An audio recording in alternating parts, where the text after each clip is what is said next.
da Seduc-me, para o Bruno, né, é um prazer recebê-lo. Então, hoje a gente vai fazer o lançamento do livro do Bruno Manso, Fé, Milícia e Política, né, dentro do projeto Cultura da Seduc-me da 82ª edição. O Bruno é pesquisador do Núcleo de Estudos da Violência da Universidade Estadual de São Paulo, USP, é jornalista, cientista político, criminólogo e escritor. Suas obras mais recentes são A República das Milícias, Os Esquadrões da Morte Era Bolsonaro, de 2020, e A Fé e o Fuzil, Crime e Religião no Brasil do século XXI, deste ano. Terá, após, né, a fala terá, após o debate, vai ter a sessão de autógrafos. Os livros estão na entrada, à venda, né? Então o professor Bruno vai falar entre 40 e 45 minutos e depois a gente abre para o debate. Obrigado. Alô. Boa noite, todas, todos, todas. Agradeço pelo convite, é um prazer, uma honra estar aqui batendo esse papo com vocês.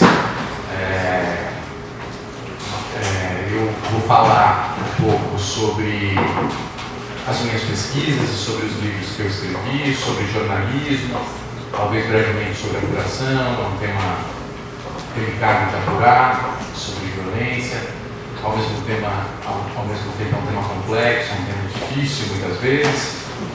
E eu vou falar brevemente aqui com vocês um pouco dessa trajetória. E são 4 livros principais que eu escrevi e, na verdade, se encadeiam, no fundo, todos, né? Começou com um livro que eu publiquei em 2005, que se chamava O Homem X, que era sobre os assassinos em São Paulo. Numa época que São Paulo era muito violenta. São Paulo já foi uma das cidades mais violentas do Brasil. Tinha mais de 50 homicídios por 100 mil habitantes. São Paulo, ao longo dos últimos 20 anos, reduziu muitos homicídios.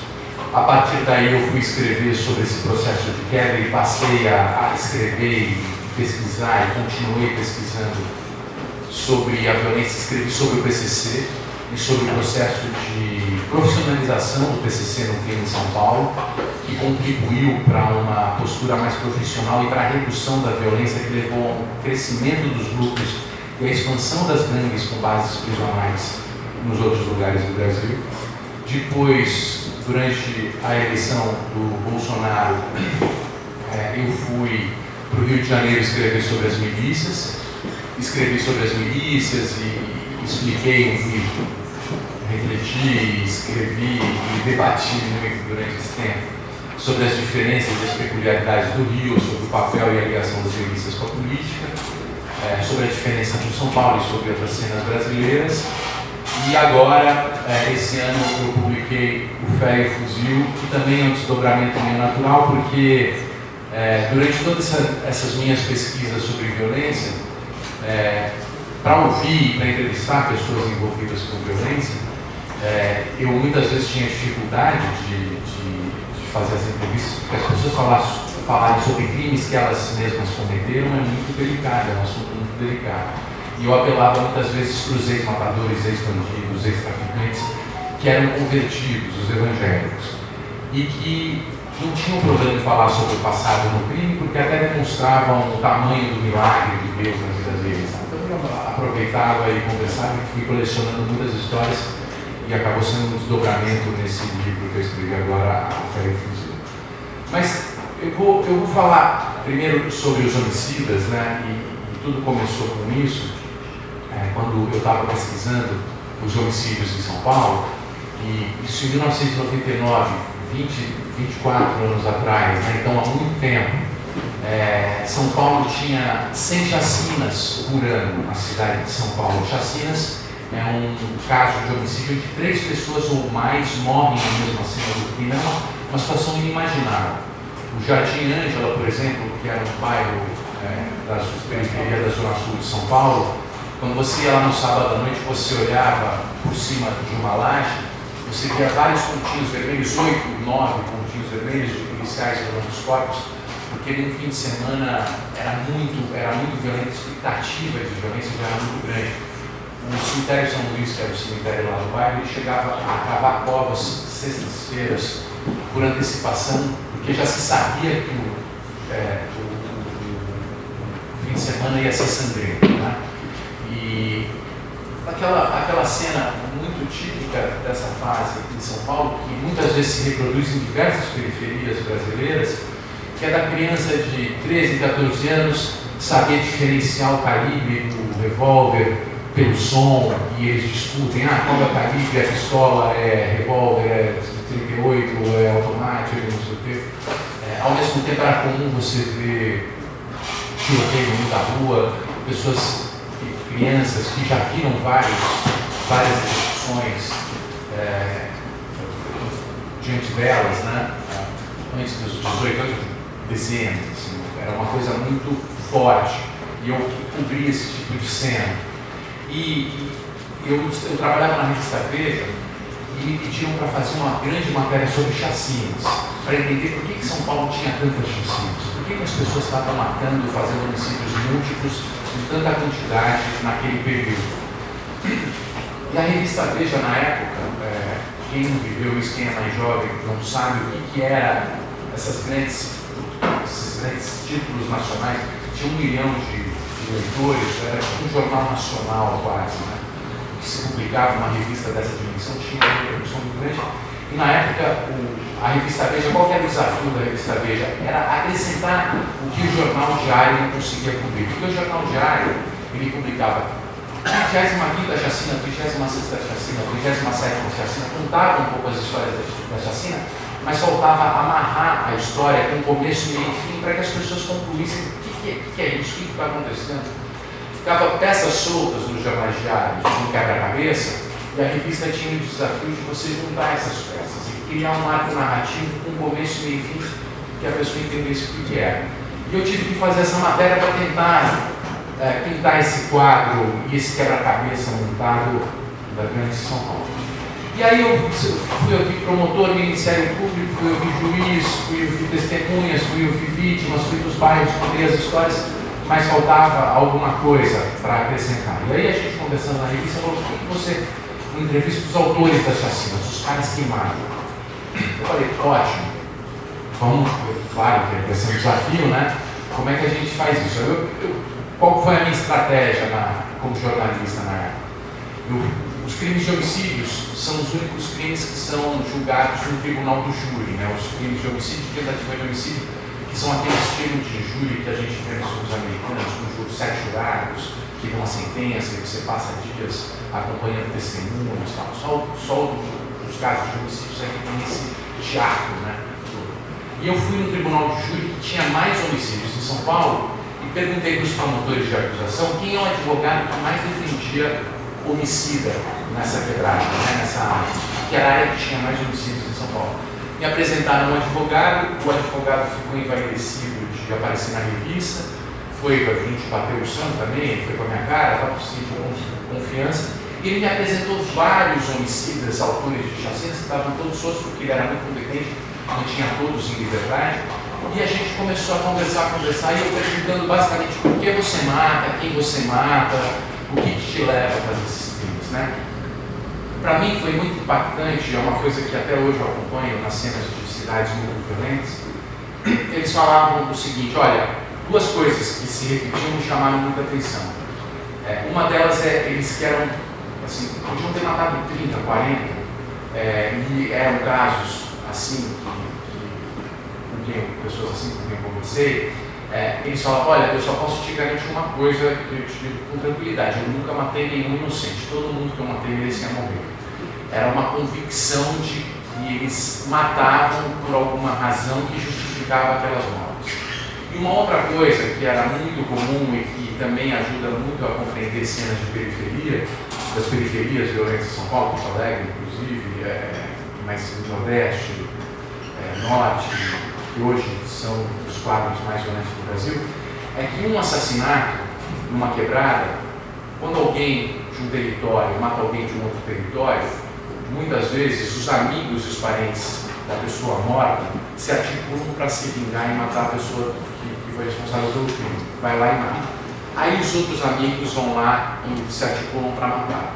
E aí vai e mata, e gera um efeito multiplicador que muitas vezes produz conflitos que duram 10 anos de quebradas na quebrada, a partir de processos de vingança, de círculos de vingança.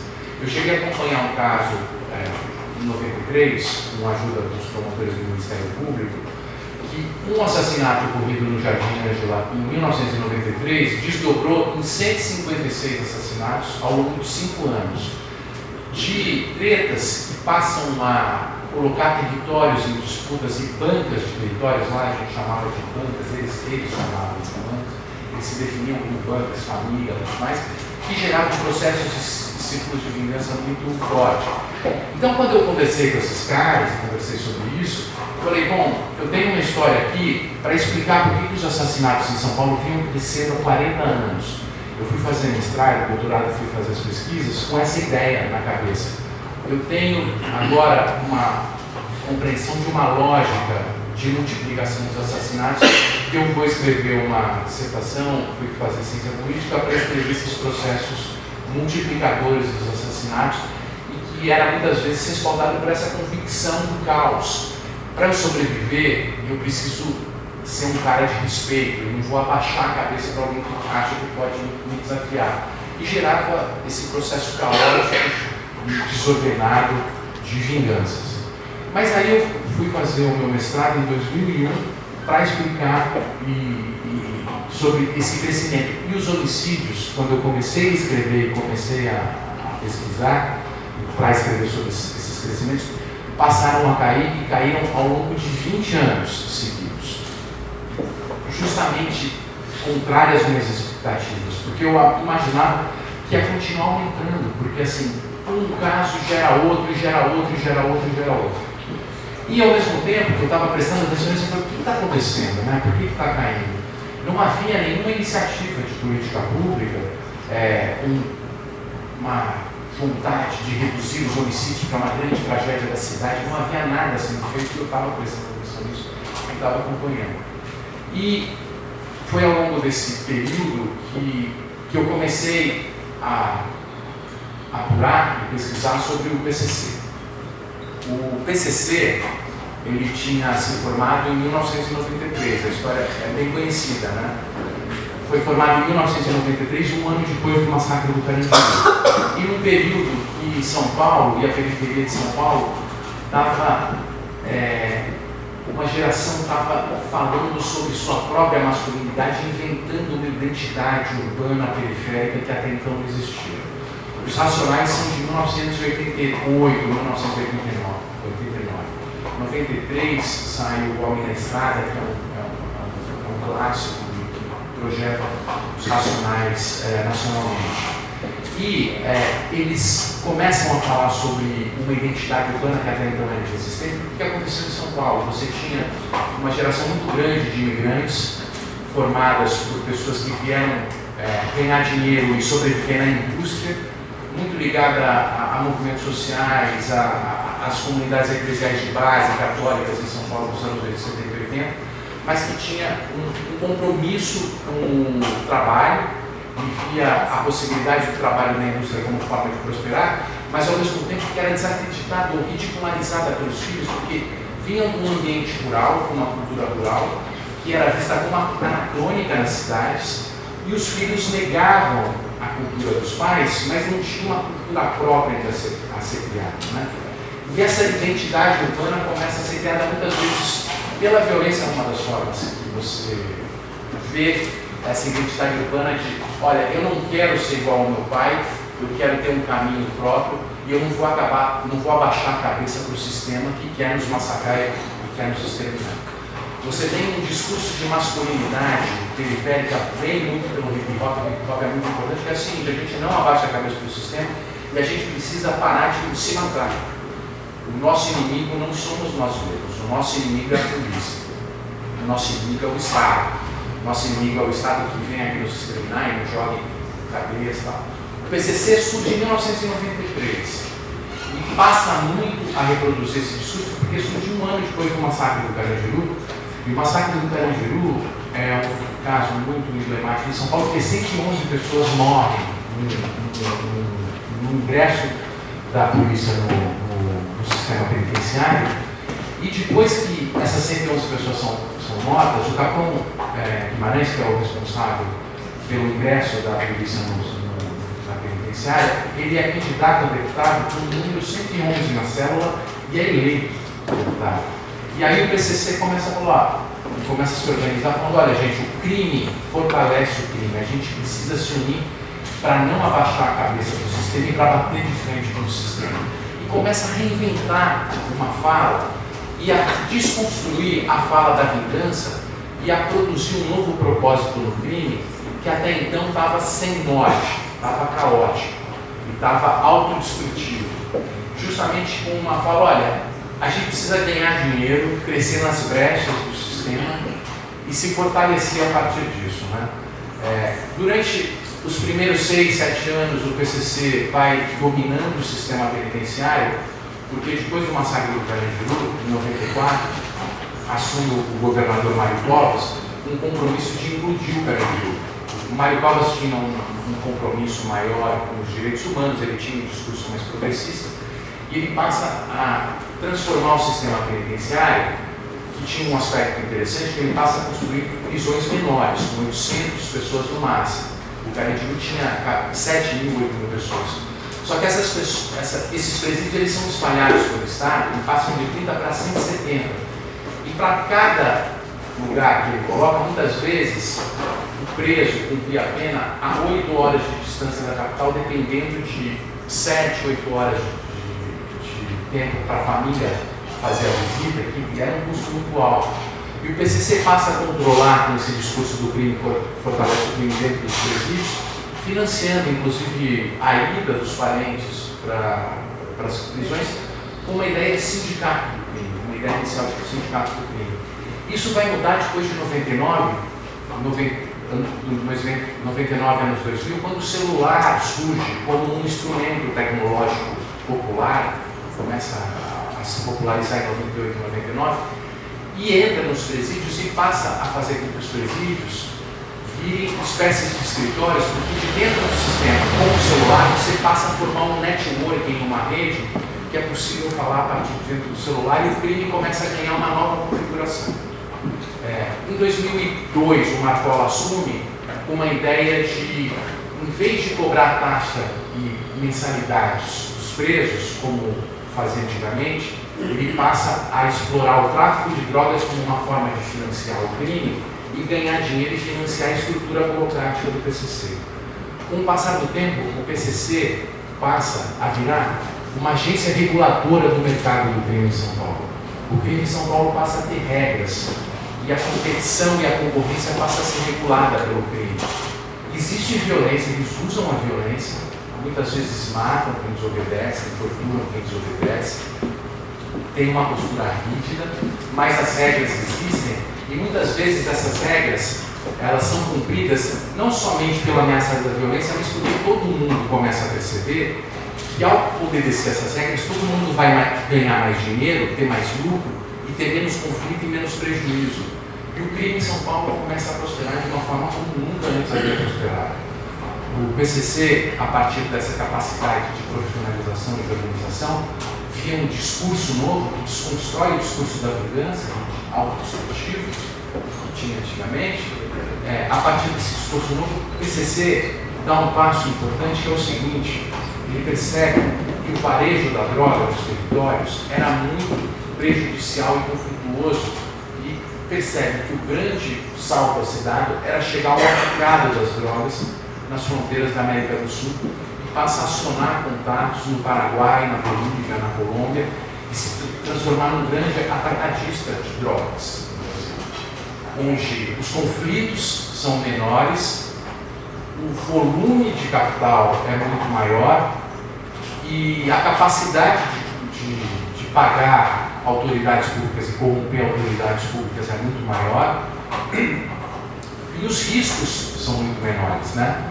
E a partir daí ele passa a criar um novo modelo de gestão criminal no Brasil a partir das prisões, das grandes prisionais. E essas grandes prisionais, a partir desse modelo atacadista do PCC, passa a se espalhar por todo o Brasil. O Brasil passa a ter mais de 50 grandes prisionais em todos os estados brasileiros.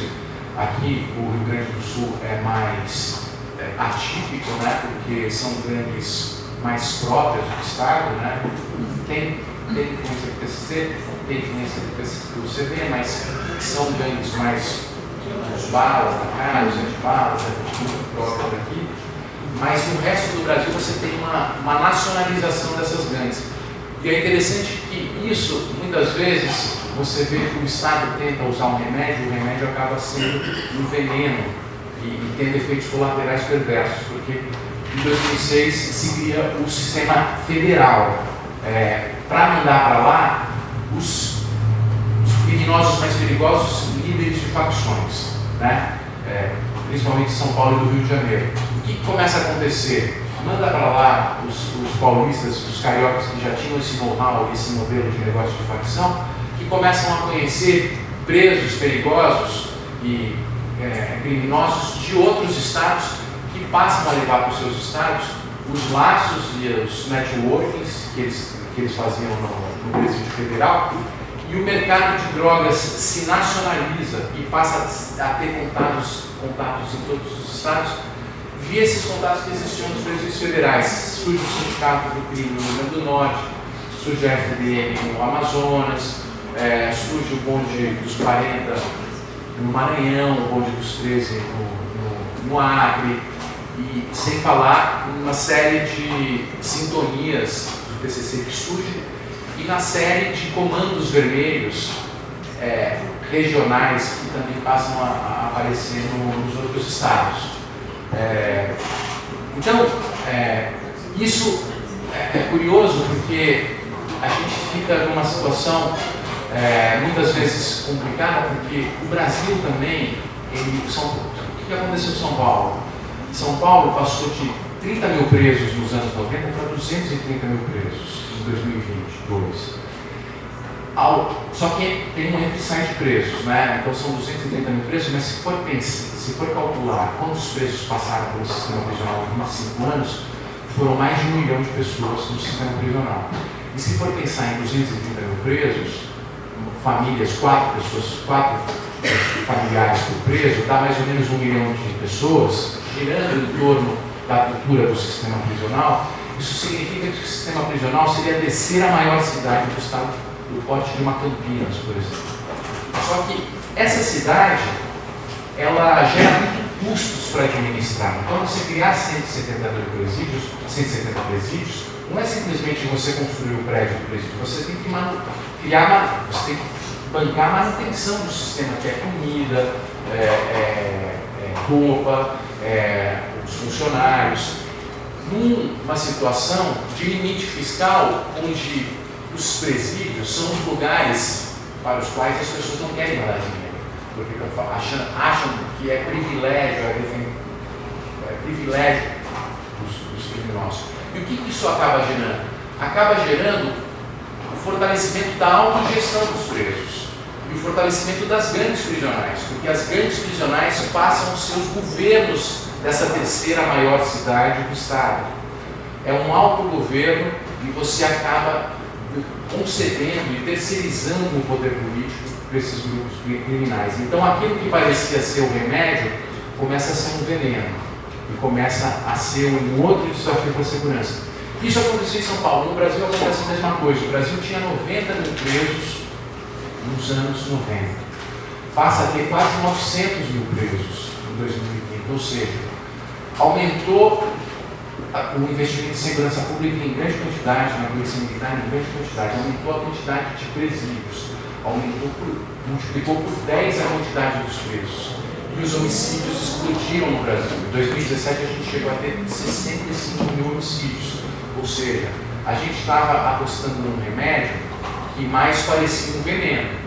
E a gente continua acreditando que dobrando essa dose de remédio, então, assim, o que as pessoas pediam? Pediam o dobro da dose de remédio, sem perceber que isso estava fragilizando o sistema, porque a partir de determinado momento, quanto mais pessoas a gente prendia, mais forte ficavam os chefes das facções dentro dos presídios e maior a massa de manobra dos chefes de facção no sistema penitenciário. Então, era uma situação muito difícil. Eu fui escrever sobre o PCC e contar um pouco essa história no livro A Guerra, né, que eu escrevi em 2018. E eu escrevi esse livro, eu comecei a escrever esse livro, depois que eu tinha escrito o livro sobre os homicídios em São Paulo, porque em 2017 teve aqueles massacres de 200 presos mortos no Rio Grande do Norte, que foi o momento que o PCC e o Comando Vermelho brigaram, e houve um racha entre duas facções nacionais, e levou a esses 3 massacres. E até então pouquíssimo se falava das grandes no resto do Brasil, era muito associada ao Rio de Janeiro e São Paulo. Então eu e a Camila Nunes Dias, que é uma professora da Universidade Federal do ABC lá de São Paulo, que é mega especialista em PCC, estuda PCC há mais de 20 anos, a gente escreveu esse livro para falar e contar sobre esse processo de nacionalização das grandes prisionais e como é que esse modelo de negócio acabou gerando novos desafios para a segurança pública, né? E também para mostrar que, como muitas vezes aquilo que parece um remédio, muitas vezes é o veneno, né? E muitas vezes nos leva e nos obriga a pensar sobre terapias alternativas ou sobre outras formas de lidar com o problema, né? Era um momento, eu achava que era uma situação que permitia a gente falar de direitos de presos e não se acusar de defender o bandido, porque quem fala de direitos humanos é muito estigmatizado, você está defendendo o bandido e tal. Mas já tinha conhecimento e fatos suficientes para falar, eu defendo direitos não porque eu defendo o bandido, mas porque se a gente começa a agir como um Estado criminoso, a gente dá um mote para o PCC arregimentar a molecada e falar, gente, ó, é melhor morrer antes dos 25 anos do que baixar a cabeça do sistema, vamos bater de frente com o sistema. É esse o discurso de sedução do crime. E esse discurso seduz. Quando você tem 18, 19 anos, você está com sangue nos olhos, você aceita e acha que é verdade, que é melhor. É melhor você baixar, é você bater de frente no sistema do que abaixar a cabeça do sistema. Você vê o seu pai viveu aos 80 anos, mas foi humilhado a vida inteira pela polícia, pela cidade, pela rotina urbana. Eu não quero ser igual ao meu pai, eu quero ser educado, mesmo que eu morra antes dos 25 anos. E é interessante que a gente acaba produzindo os nossos jihadistas, né? Os nossos homens-bombas, suicidas, porque você tem esse fenômeno acontecendo entre homens de outros lugares por outras questões culturais, como no caso ligado ao jihadismo ou islamismo, né? Eu não aceito a cultura ocidental, eu não abaixo a cabeça para isso que vocês querem impor, eu prefiro morrer e explodir do que abaixar e engolir esse lixo cultural que vocês querem impor para mim. Então, acaba sendo, você mata em nome de certos valores, ou em nome da honra pessoal, ou da honra da tradição, ou da sua própria cultura, da sua própria tradição. Você se mata também. Se mata, né? É uma postura suicida, né? É uma postura suicida. E ela é sedutora. Ela é sedutora. E, curiosamente, eu fui escrever Perto do Fuzil, porque depois de um tempo, apesar de quando você é jovem, você é muito facilmente seduzido por esse caminho, quando você envelhece no crime na cadeia, é muito comum e é muito recorrente você perceber que essa sedução era vazia e era uma grande ilusão.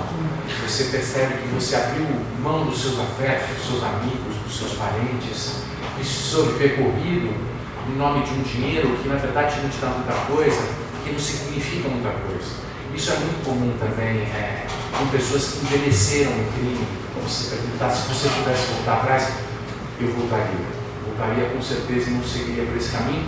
E falam para os moleques, isso é muito comum em São Paulo, essa galera mais velha fala, olha, eu não quero que meu filho, pelo amor de Deus, siga esse caminho. Vou voltar no terceiro livro, que é a Fé do Fuzil. Mas antes disso, quando eu estava escrevendo esse livro junto com a Camila, a gente publicou esse livro em 2018, foi quando a Marielle foi assassinada. A Marielle foi assassinada em fevereiro de 2018 março de 2018, desculpa, 14 de março de 2018, fevereiro foi a intervenção federal, a gente começa a intervenção federal no Rio. E aí a gente acabou o livro com a história do Rio de Janeiro. E aí o meu editor, e ao mesmo tempo com o bolsonarismo vencendo a eleição, né? Eu não imaginava, eu era capaz de apostar no primeiro semestre de 2018 que o Bolsonaro não ia nem para o segundo turno, foi uma surpresa para muita gente, né? Eu acho que foi algo inesperado, da mesma forma que o Trump, foi uma eleição inesperada. Eu acho que tinha muita coisa nova acontecendo, o fenômeno das redes sociais e tudo mais. Tem a morte da Marielle, o assassinato da Marielle, e a gente fechou o livro do PCC com o assassinato da Marielle. O epílogo é o assassinato da Marielle.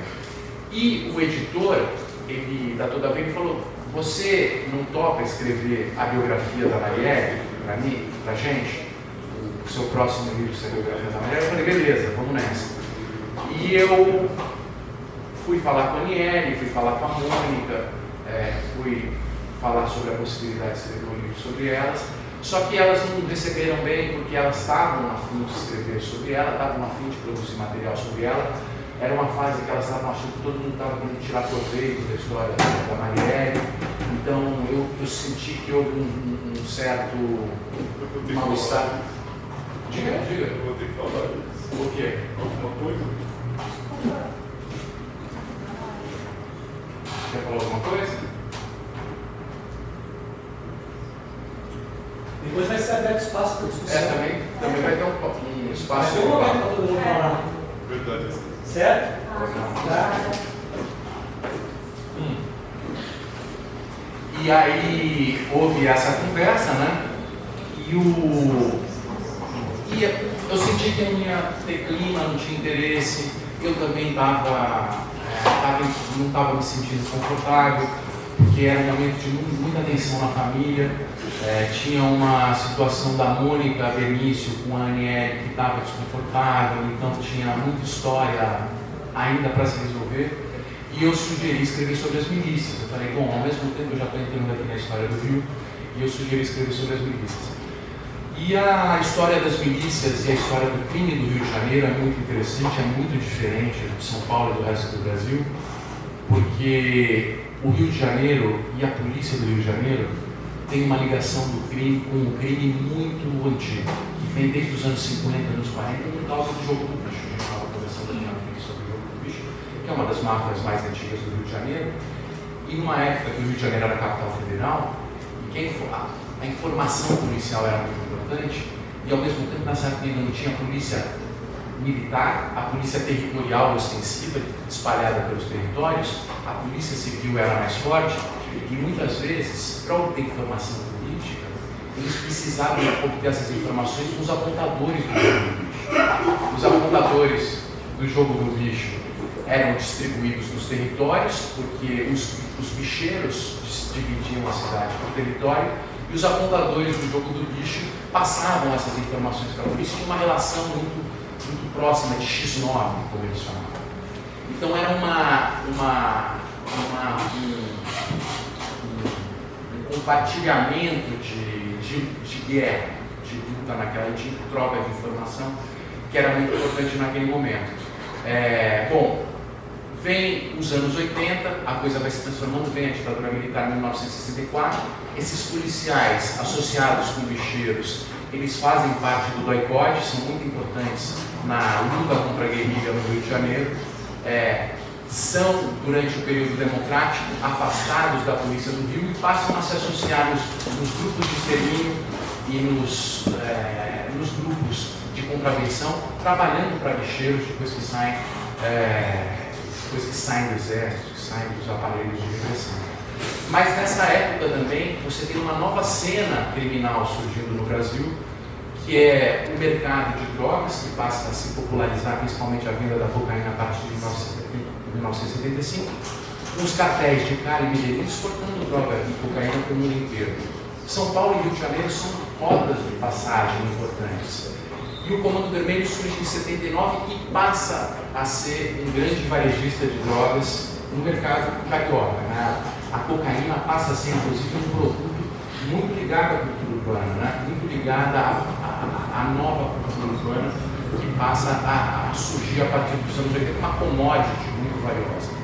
Só que o mercado varejista de drogas do Rio, porque o Rio é uma cidade muito diferente de São Paulo, em diversos aspectos, mas do ponto de vista geográfico é diferente, porque o morro e as favelas ficam na Zona Sul, perto do mercado, da parte rica da cidade.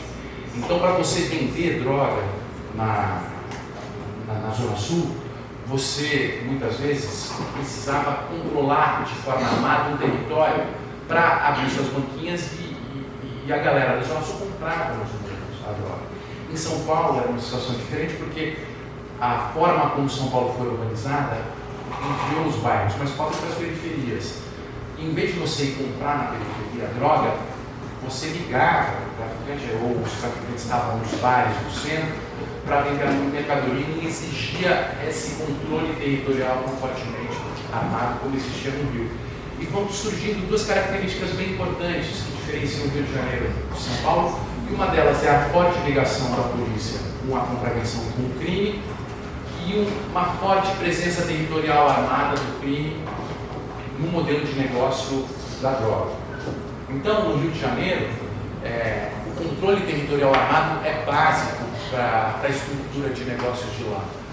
Você tem, nos anos 80 e 90, muito fortemente vinculado aos conflitos de gangues que passam, de facções que passam a disputar território e poder no Rio, principalmente o Comando Vermelho e o Terceiro Comando, que depois vai virar o Terceiro Comando Puro, mas ainda surgiu o ADA, você tem uma série de grupos surgindo e disputando poder e território no Rio, com tiroteios, balas traçantes, fuzis. Os anos 90 é a década onde os fuzis passam a medir o poder político dos donos de morro. Eu cheguei a conversar com traficantes no Rio, me disseram, não sei se é verdade, que eu não vi, mas que tinham 1000 fuzis e é um dos traficantes respeitados no Rio de Janeiro, porque em comparação com outros traficantes que têm 500 fuzis, outros têm 50, tem 40, você passa a medir o poder político do grupo a partir da quantidade de fuzis que eles passam a armazenar. E quando surge, você tem uma cidade traumatizada por esse modelo de estrutura criminal, com tiroteios, na Zona Sul, aquela coisa toda passando no Jornal Nacional, todo mundo acompanhando isso. As milícias surgem nos anos 2000, a partir da Zona Oeste, que era um bairro que emergiu a partir dos anos 70, depois da Zona Norte, Zona Sul e Central. A Zona Oeste surge a partir do entorno da Barra da Tijuca, mas também tinha Campo Grande e Santa Cruz, que chegaram bairros mais tradicionais. Mas os grupos paramilitares, policiais, eles surgem como se vendendo como autodefesas comunitárias e se financiando principalmente pelas vans, pelos transportes clandestinos, dizendo que eles iam proteger a população da Zona Oeste da ida dos traficantes da Zona Norte e Zona Sul, do Comando Vermelho e do Centro, para a Zona Oeste. E são legitimados, são aplaudidos e muitas vezes apoiados por políticos, porque são estratégias territoriais de defesa comunitária que eles se vendiam. Isso muda em 2008 com a CPI das milícias do Marcelo Freixo e da tortura de jornalistas do jornal O Dia, que causa um impacto, uma comoção muito grande, e as milícias são carimbadas como mais uma facção do Rio, né? E aí a coisa muda de figura, mas eles têm uma grande infiltração no Estado, uma grande infiltração no sistema policial, porque parte dessas milícias são formadas e apoiadas pelos antigos patronos do bicho e policiais que vêm desde os anos 60 infiltrados no Estado, e o jogo do bicho tem uma influência muito grande nessa configuração da cena criminal, nessa configuração da cena miliciana. Hoje, o Rio de Janeiro, é curioso que às vezes eu tenho a impressão de que o Rio de Janeiro tem essa ligação dos grupos criminais e dos grupos armados ligados a territórios, né? Então você tem Salgueiro, você tem Postais do Independente, ao mesmo tempo escolas de samba, é uma espécie de cidade com vários reinos, né? Inclusive com bandeiras, hinos, cores, uma história própria, como se os patronos do crime de lá são espécies de reinos territoriais locais, né? Então é a cidade mais aristocrática das Américas, não é à toa que você tem uma história ligada ao reinado, à aristocracia e tudo mais. E a própria configuração política do Rio está muito ligada a essas disputas de territórios e de grupos.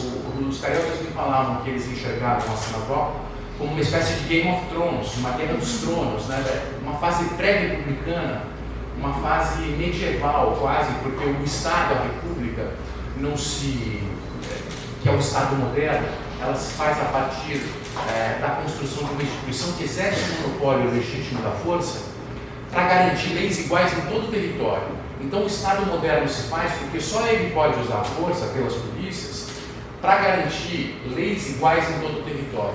No Rio isso flui, isso se esfacela, isso derrete e você permite que você chegue numa fase de disputa entre vários reinos brigando entre si. Em São Paulo, o PCC, então você tem esse discurso dos reis locais, dos donos de morro. Em São Paulo, com uma história mais operária, mais industrial, você tem o PCC fazendo o discurso de classes, o discurso do ladrão, do bandido, do crime contra o sistema, que une não pelo território, mas une pela construção de um discurso do ladrão sangue bom, do ladrão consciente, do ladrão disciplinado que sabe obedecer regras, não é um ladrão bicho solto que não cumpre regras. É um discurso de classe, é uma cena muito diferente, né? Eu estou vendo aqui que eu estou no final, né? Eu dei o meu tempo aqui, né?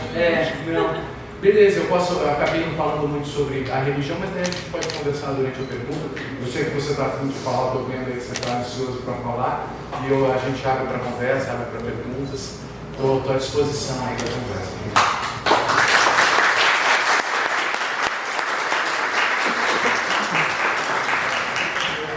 Obrigada, Bruno. Então, a gente vai ver para as perguntas. Eu começo fazendo uma pergunta para ver se também estimula as pessoas a perguntarem. O que tem a ver com a religião, né? A gente tem um fenômeno atual que é uma espécie de parceria público-privada, que é dos governos, pelo menos aqui no Rio Grande do Sul tem acontecido, e eu sei que ele foi um modelo, né, exportado de outro estado, acho que de São Paulo, não lembro, que é parceria com ONGs evangélicas, né? Então, o quanto essa parceria que leva, tem uma instituição religiosa por trás, vai interferir no resultado final, assim, né?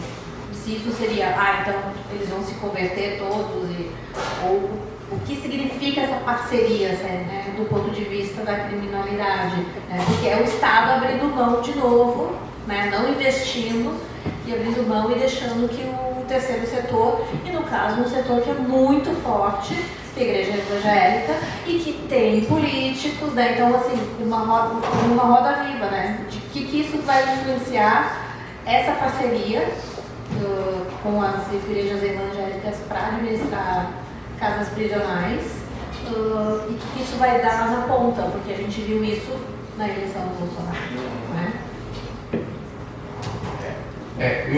Eu acho que, no caso dos evangélicos, né, eu sempre acompanhei muitas, como eu disse, né, eu sempre acompanhei muitas histórias dos convertidos, porque eles me ajudavam a saber mais sobre a cena criminal. Então, ex-traficante, ex-matador, ex-policial justiceiro, vários, histórias fascinantes, inclusive, muitas delas eu conto no livro.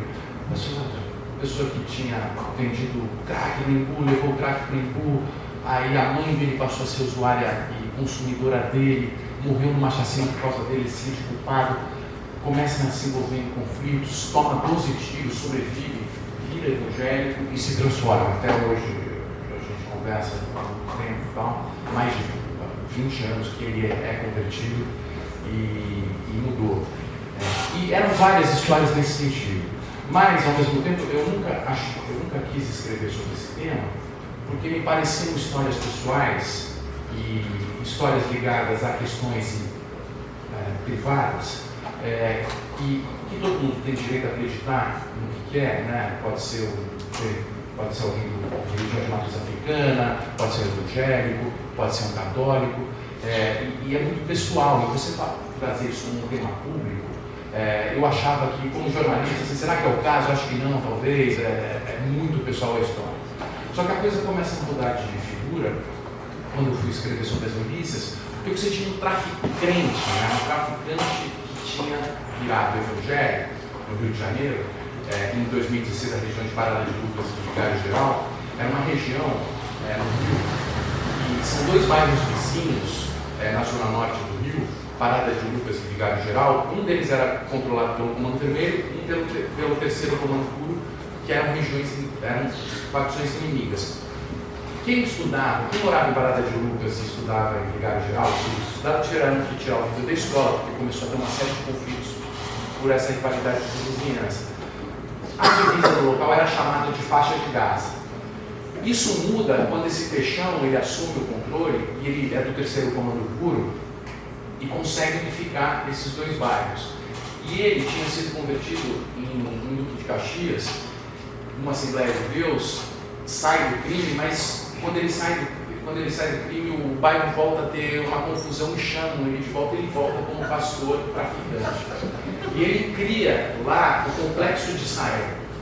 O complexo é empreendedor, e é interessante que ele se dizia como ungido. Ele dizia que tinha sonhado com Deus, e Deus tinha falado que ele tinha uma missão especial, e a partir desse sonho, ele fala isso nos WhatsApps, eu tenho mensagens dele contando essa história para os outros, que ele se sentia um representante do bem na luta contra o mal, representado pelo Comando Vermelho.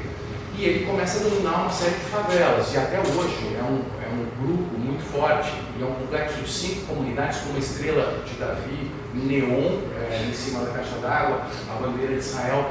Ou seja, esse discurso religioso e evangélico, mais do que uma questão para transformações pessoais, de metanoia e de trajetórias pessoais, que eram muito incríveis, eu achava muito interessante, ela vinha sendo usada para justificar formação de autoridades e poder político público.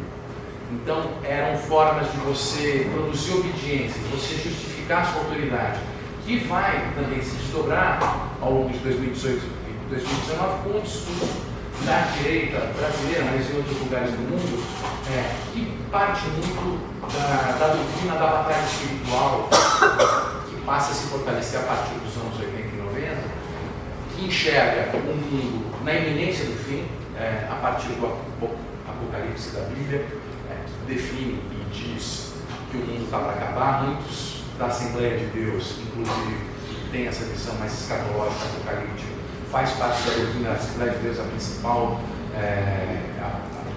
igreja, tem uma série de grupos diferentes, mas é a principal congregação brasileira que tem essa visão escatológica.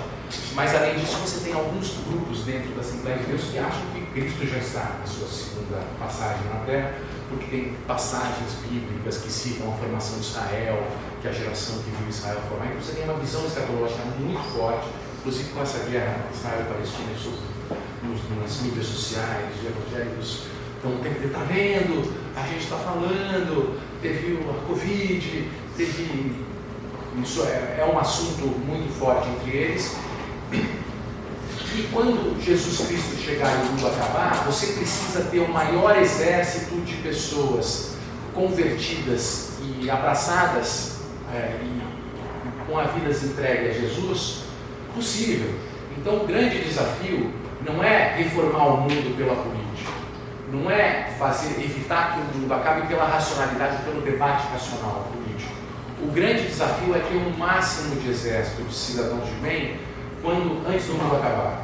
Então você precisa colocar, e dialoga muito com a doutrina da paz. A gente estava conversando aqui sobre a guerra cultural do Olavo de Carvalho e tudo mais, essa visão gramsciana, o comunismo está dominando o mundo. Você dialoga com o mal dominando o mundo e você tem que fazer com que o bem vença. E você tem uma série de conexões de discursos de guerra e de inimigos e de bem contra o mal que passam a convergir e que passam a formar uma ideia de direito muito forte. Mas, ao mesmo tempo, uma coisa, aí entrando já mais especificamente na sua pergunta, uma coisa que entrando nesse universo evangélico, eu fiz curso de pastor, sabe? Fiz leitura sistemática da Bíblia, é uma coisa que me interessou muito. E imagina, uma riqueza cultural da cultura ocidental, judaico-ocidental, né, como dizem os olavistas, cultura judaico-ocidental. É um universo riquíssimo, é um universo muito interessante. E eu me perdi isso aqui. Eu estava falando que eu ia te entrar na parte que você das prisões, né? Na parte das prisões. Uma coisa que eu percebi, isso para mim é interessante, que a gente da universidade, a gente que trabalha com ciências humanas, com ciências exatas, e que valoriza a ciência, que passa a viver esse mundo mais material e mais racional, que ao mesmo tempo vive o desafio do dia a dia, que é muito complicado, a gente tem que pagar conta, tem que levar a filha na escola, é sempre aquela coisa muito difícil. A gente esquece de perguntar para a gente, que é uma coisa que as igrejas fazem o tempo inteiro, de qual é o sentido disso tudo, qual é o propósito, por que a gente sofre. É uma pergunta filosófica, teológica, fundamental, que a gente parou de fazer, mas que ao mesmo tempo ela está presente o tempo inteiro para a gente. A vida se mostra vazia e a igreja ela oferece propósito, ela oferece sentido, ela oferece, a partir do momento que você passa a acreditar nesse sentido que ela está te passando, você muda seu comportamento a partir do propósito que você quer alcançar. E ela deixa a vida mais plena. E ao mesmo tempo, sem essa explicação e sem esse propósito, a vida fica muito mais difícil. Tanto que a gente vê essa grande quantidade de ansiedade, depressão, isso é muito presente também. Então, os evangélicos, eles surgem com muita força, porque eles transformam, é uma religiosidade feita por pobres para pobres, para tirar os pobres da miséria e para dar propósito de vida aos pobres. E isso transcende classes, passa a transcender classes e passa a virar uma força muito presente no Brasil atual, no Brasil e uma população em busca de propósito, em busca de sentido, num momento muito vazio de crenças. Então, as igrejas evangélicas, de um lado, elas são poderosas, são fortes, e eu acho que elas são interessantes porque elas oferecem propósito na cabeça. E não é à toa que elas estão nos presídios. Mas o problema é quando só é esse o caminho. Né? Eu acho que eles são importantes, eles têm que estar presentes, mas como nas PPPs, em Minas Gerais também é muito forte esse sistema de pesquisa, a presença religiosa é muito forte. E quem não tem essa leitura religiosa e quem busca libertação e mudanças comportamentais por outros caminhos, acabam sendo meio escanteados. Mas eu acho que é importante o discurso religioso na produção de novos propósitos para pessoas que vivem em situações extremas e dramáticas. Então, eu acho que tem um meio termo a ser compreendido. Mas aí tem um problema aí, né? Porque cai naquela coisa dualista do bem e do mal. Só um pouquinho, vamos só pedir Tá para vir aqui, porque a gente está filmando. Oi? Tá, a gente está filmando, então se sempre for fazer pergunta, vê no... Ah, mas acho que a minha voz é uma goela de sino bem grande, dá para ouvir sem microfone. Será que não? Mas é por causa da filmagem. Tá bem, tudo bem. Mas, eu queria falar depois, mas continua. Sim, o cai no dualismo do bem e do mal, né? Você tem razão. E é uma coisa que até indo pro Paulo Freire, né? Que ele fala que quando a educação não é libertadora, você tende a virar o opressor. Mas ao mesmo tempo, você tem esse problema, mas ao mesmo tempo você tem uma produção de uma ética. Você passa a ter um outro tipo de comportamento que tem funcionado e que não somos nós que estamos educando.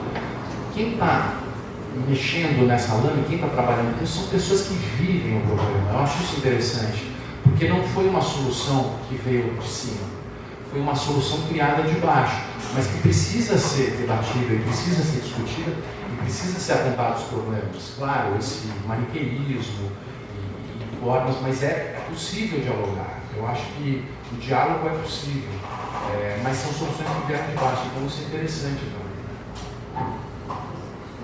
Quem quer fazer pergunta? Você quer? Mas você quer fazer pergunta? Não? Vou lá. Obrigada.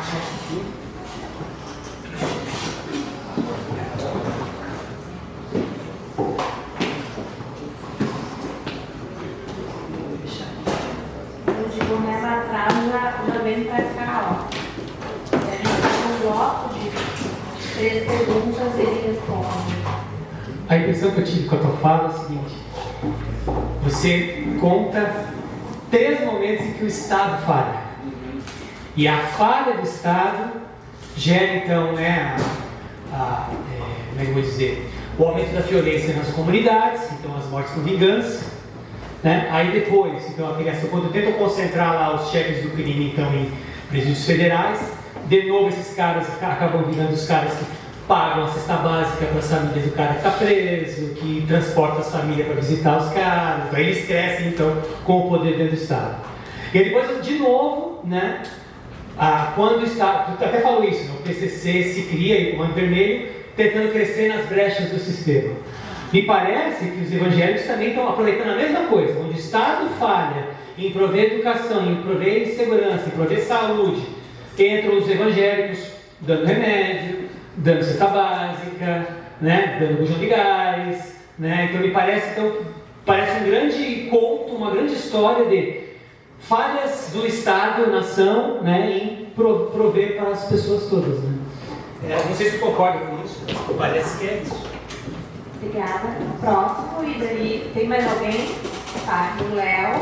E aí a gente fecha essa primeira rodada de 3 perguntas e depois abre uma próxima rodada. Eu sou o Matheus, egresso da FSM. Eu vim pensando nessa pergunta, já pensando no tema da palestra, mas eu acho que na palestra ficou mais saliente ainda essa minha questão, porque eu acho que chegou bem perto do tema ali, 2 ou 3 vezes tu chegou a tangenciar, que foi a questão quando tu comparou a juventude jihadista, né? E depois quando tu fala da religião, né? Nos presídios, né? Sou ignorante no tema, mas na questão do terrorismo para a facção, até onde eu sei, o conceito é que o terrorista, ele é um faccionado, uma pessoa criminosa que tem o viés político, ideológico, extremista, né, vinculado à religião ou à política, né? Então, baseado nisso tudo que tu chegou, qual o estágio que nós estamos para as nossas facções, que já tem toda essa motivação suicida, já tem todo esse aparelhamento, elas encontrarem daqui a pouco nessa religião que tu fala, do evangelho, uma motivação extremista religiosa para também se tornar um para-estado? Falta uma união ou falta só motivação? Porque na nossa prática, né, sou policial, a gente vê que falta só se organizarem, porque a demanda eles já têm, a organização eles já têm, falta, na nossa visão, acho que na prática, é só a união. Leonardo.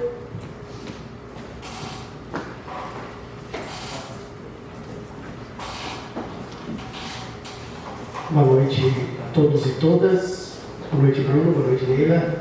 Sou Leonardo, professor do Colégio Politécnico aqui da UFSM. Eu queria, Bruno, a gente escuta, né, sempre que a gente lê algo em relação ao crime organizado, né, não propriamente as milícias, mas de uma forma mais ampla, eu sempre lembro daquele documentário do João Moreira Salles, Notícias de uma Guerra Particular, que foi datado, né, de um momento específico em que tu tem a centralidade territorial, né, no Rio de Janeiro ali, e me chamava a atenção naquele documentário a entrevista com o Gordo, fundador do Comando Vermelho, né, que ele dizia, a gente fazia uma ação, saltava um banco, chegava na comunidade e chegava sem nada, a gente não guardava nada, né, estava tudo lá na comunidade. E depois ele faz a crítica dizendo que a nova geração, ela não faz isso, ela tem uma outra ideia, né? O nosso slogan, né, e aí é isso um pouco por esse lado que eu queria falar contigo, essa ligação, né, da ideia do slogan, né, que é paz, justiça e liberdade, né, e esse impacto da simplificação da linguagem, né, que me parece que caminha, que há um nexo, né, que, no fundo, acaba unificando, através da linguagem, de um lado, a simplificação da linguagem do pastor, né? E, de outro lado, a simplificação da linguagem do líder da facção, né? Paz, justiça e liberdade é um slogan, né, que dá múltiplos sentidos, né? Queria que tu comentasse um pouco sobre isso, sobre essa questão da linguagem, né? Obrigada. Então o Bruno vai responder essas 3 primeiras perguntas, depois a gente abre na segunda rodada. Legal, ótimo. Então, eu acho que sim, claro, falha do Estado, tem gente fala da ausência do Estado, mas também se debate muito da presença equivocada do Estado, né? Com polícia militar e com presídios, por exemplo. Então você tem um outro, não é necessariamente a ausência do Estado, mas uma presença distorcida, né? Mas é falha, com certeza, é falha. Mas tem uma coisa que é interessante, que os evangélicos aproveitam, já vou entrando um pouco também, já estou dialogando aí com o Matheus, que é o seguinte: nos anos 80, os partidos de esquerda da Nova República são muito forjados e formados a partir de uma influência da Igreja Católica, principalmente o PP, Partido dos Trabalhadores de PSDB, em São Paulo também. Nos anos 60, quando houve a Revolução Cubana, a Igreja ficou muito preocupada com o que poderia acontecer na América Latina e passou a incentivar uma reforma no capitalismo do continente, com a chegada da Igreja nos bairros pobres para ajudar nessa reforma, que passa a ser fortalecida a partir da teologia da libertação e das comunidades eclesiais de base, que são muito fortes. E qual que era o discurso? E qual era a forma? Como é que se via isso? Os pobres precisam criar consciência sobre a sua condição de classe, então você tinha um viés, uma leitura marxista sociológica, não política, da situação, para pressionar o Estado por mais direitos e para pressionar os empresários por mais direitos. Então vem aí o novo sindicalismo do Lula, que é completamente levado e apoiado pela Igreja Católica, e vai ajudar na formação do PT, na formação da CUT, do MST, de uma série de entidades da Nova República. Mas qual que era a ideia e qual era a utopia da época? A ideia e a utopia era, quem sabe, via Estado, via reforma de Estado, via conscientização dos pobres pela teologia da libertação, pela Bíblia, pela leitura bíblica, inclusive, você, quem sabe, conseguiria transformar o Brasil numa Dinamarca ou numa Suécia, um país mais justo com liberdade. Era essa a utopia dos anos 70 e 80 na formação dos partidos de esquerda. Vai passando os anos e vai passando o tempo, se percebe que o Estado tem uma série de limites e esse caminho, e que essa utopia é cada vez mais distante, e na verdade ela é impossível, porque o Estado é quebrado, porque os políticos ganham dinheiro com o Estado, porque tem uma corrupção imensa, porque os caras só querem saber de si próprio, porque não existe racionalidade de forma nenhuma, todo mundo está pensando nos próprios interesses. A política passa a ser um palco de muito ceticismo e o mercado vence, e o mercado se torna a grande instituição, porque quem vive em cidade sabe disso, dinheiro é oxigênio. Se você não tem dinheiro, você morre. Se você não tem dinheiro, você não tem condição de morar, você não tem dinheiro, condição de comer, você precisa lutar pelas próprias pernas e precisa empreender, e precisa acreditar em si próprio, precisa ter amor próprio, precisa ter um network, uma rede de pessoas que te apoiem. Então, os evangélicos, eles surgem criando essa autoestima, criando essa rede de apoio, criando, a partir da teologia da prosperidade, um valor ligado a ganhar dinheiro, que é muito mais adaptável a esse mundo sem Estado, um Estado quebrado, e ao mesmo tempo um mercado muito forte, com a necessidade de ter dinheiro. Então, eles surgem muito nessa linha. E aí, Matheus, então, brecha do Estado e força do mercado, né? E Matheus, qual que é, ao mesmo tempo, qual que me parece ser o grande problema deles, né? E a diferença deles dos grupos religiosos, jihadistas, por exemplo? Você tem uma história milenar de tradição cultural e religiosa no Oriente Médio e no Oriente, que já vem de muitos anos e tem milênios de tradição, de cultura e de crença, de fé. E você tem os jihadistas que querem transformar o mundo num califado, uma visão reacionária do mundo, mas que tem uma proposta de mundo alternativa. Então é voltar 1000 anos que seja, mas é uma proposta reacionária de mundo, né?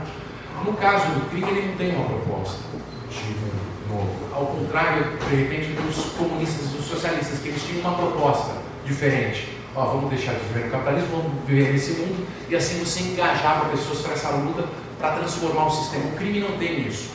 Você vai, beleza, o crime vai vencer e vai virar o quê no mundo? Não tem. O que eles passaram a fazer é ter uma postura mais profissional para vencer no mercado. Então eles são adaptados ao mercado e eles estão entrando na política. O PCC em São Paulo já transporta parte da população de São Paulo como donos de empresas de transporte público. Já são donos de OS, eles lavam dinheiro hoje com esses dólares todos entrando na economia paulista. Entram na economia formal, eles criam empresas, passam a lavar dinheiro, já tem financiam parte do transporte público, tem organização social.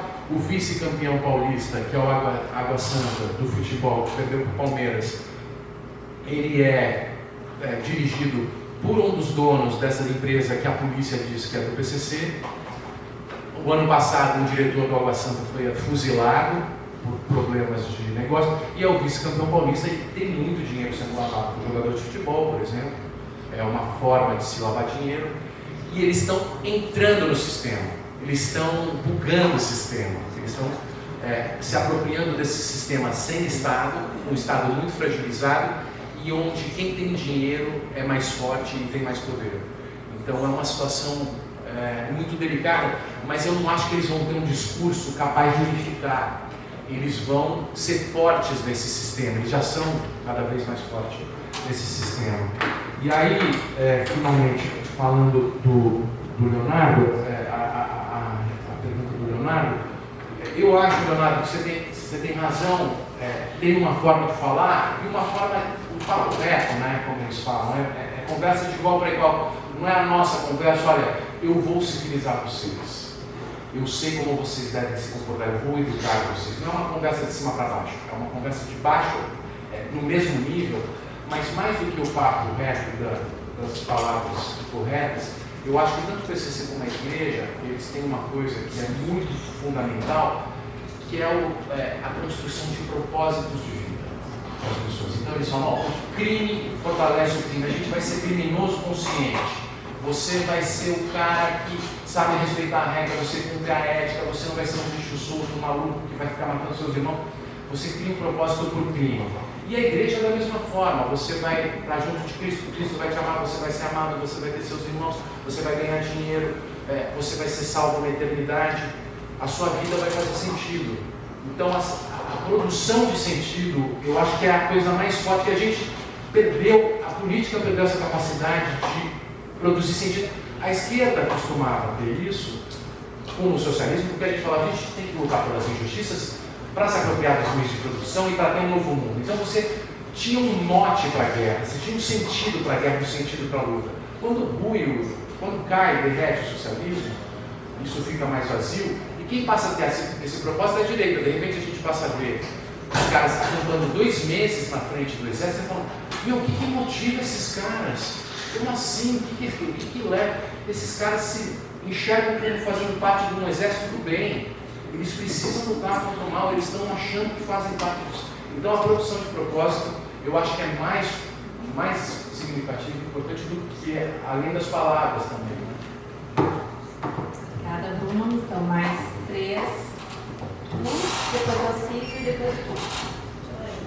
Enquanto a primeira pessoa faz a pergunta, o Adão já vai para a Camila, e depois, quando a Camila estiver fazendo a pergunta, tu faz.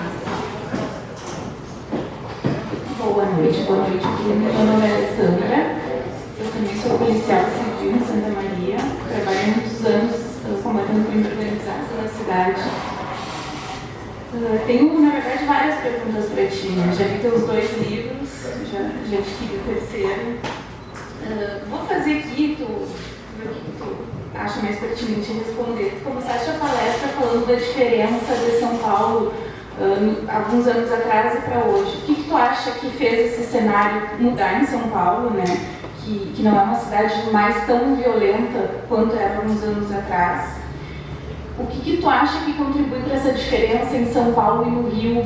Por que o Rio se torna muito mais violento? Eu percebo que talvez pelo monopólio do PCC em São Paulo e no Rio não, né? Porque no Rio, na verdade, começa a briga entre as facções, a briga pelo comando dentro da própria facção, né? Um querendo tomar o lugar do outro ali. Então, dentro da própria facção, a gente tem alguns golpes aí. Se tu vê alguma solução, claro, não a curto prazo, mas talvez a curto, médio e longo prazo, para o sistema carcerário e para o combate ao tráfico de drogas, já que o Estado acaba falhando tanto, né? A gente tenta combater, mas o Estado a gente sabe que é falho. O que poderia, de repente, ser feito, né?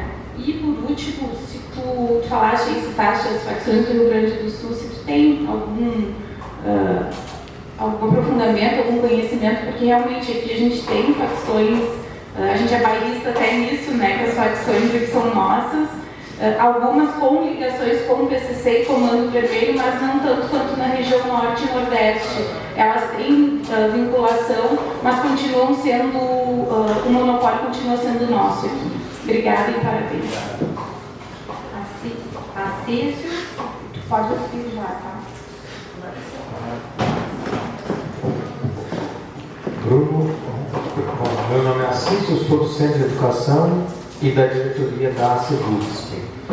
Bom, assim, uma coisa interessante, né, você falou do propósito, né, e essa questão historicamente, né, de grandes narrativas históricas, e um papel que eu entendo importante foi desenvolvido pelo eixo conservador da Igreja Católica a partir de 1978 com a eleição de João Paulo II ao papado, né, que é um processo de combate às comunidades de base na América Latina com um papel histórico fundamental e, paralelamente a isso, né, as igrejas evangélicas, de modo particular as neopentecostais, né, ocupam, como você apontou muito bem, e aí até esse sentido, né, eu adquiri o livro da Fé e Fuzil agora, né, então eu não li ainda, eu li o anterior das milícias, que eu gostei muito, eu ouvi depois também o podcast, e aí é um campo bastante implicado, que eu acho que é um nó essencial nesse negócio, que é a perspectiva de projeto político desse movimento evangélico, né, que é plural, que é amplo, são muitas religiões, né? E aí essa associação hoje, como é que você traz, como é que você está percebendo isso, dessa relação direta, né, que entra aí o tráfico de drogas, entra as diversas formas de lavagem de dinheiro e a questão do crime organizado, conduzindo por um processo perigosíssimo, né, que é essa manifestação da fé, né? O Marcelo Freixo fala ali, falando mais de uma vez, né, de que você não consegue fazer uma campanha política do setor de esquerda dentro da extrema periferia da cidade do Rio, simplesmente porque você não pode entrar, porque é controlado por esse sistema municial. Você não tem como disputar o voto.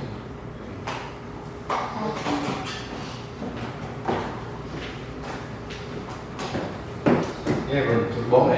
Sou Gilvan, sou professor aqui da universidade. A minha pergunta é mais uma curiosidade. Estou ouvindo e lendo, e se faz comparação entre Rio e São Paulo, né?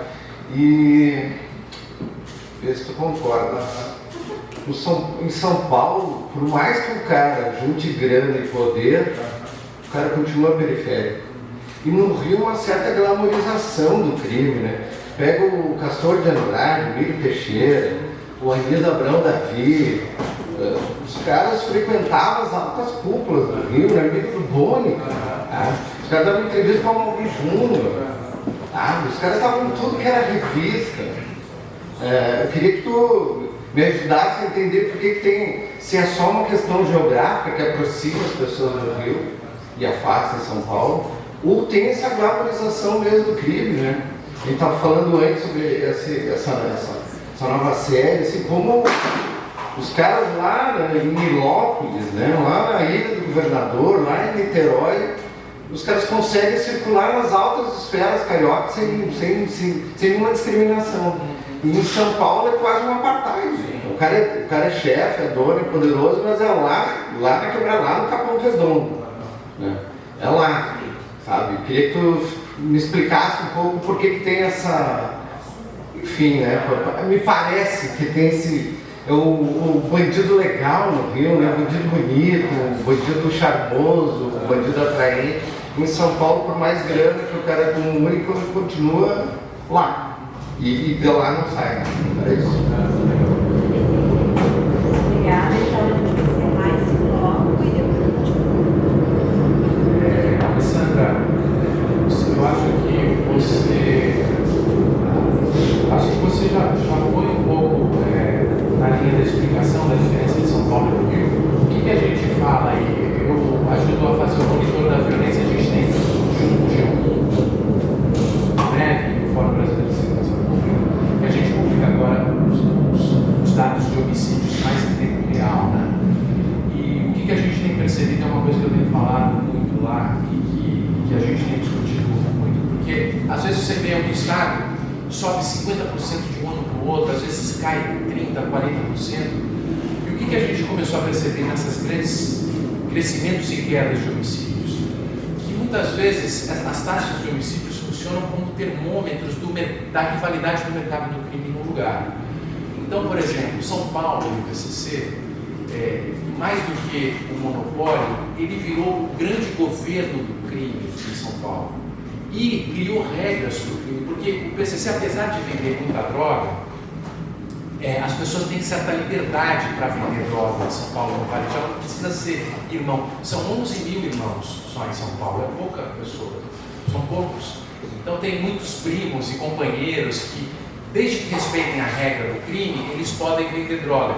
Então São Paulo conseguiu, e o PCC criou um governo e leis que os caras passaram a respeitar, porque ganham mais dinheiro, geram menos conflito, não, mas é um mercado com a concorrência organizada e com uma única autoridade que faz a mediação e essa agência reguladora do mercado do crime que ajudou a pacificar o mercado do crime em São Paulo. E aí, um mercado hegemônico ou sem competidores disputando entre si é mais pacificado. Já o mercado com competidores que não tem uma agência em cima deles, para ganhar poder e preço e mercadoria e tudo mais, eles vão entrar em conflitos sangrentos.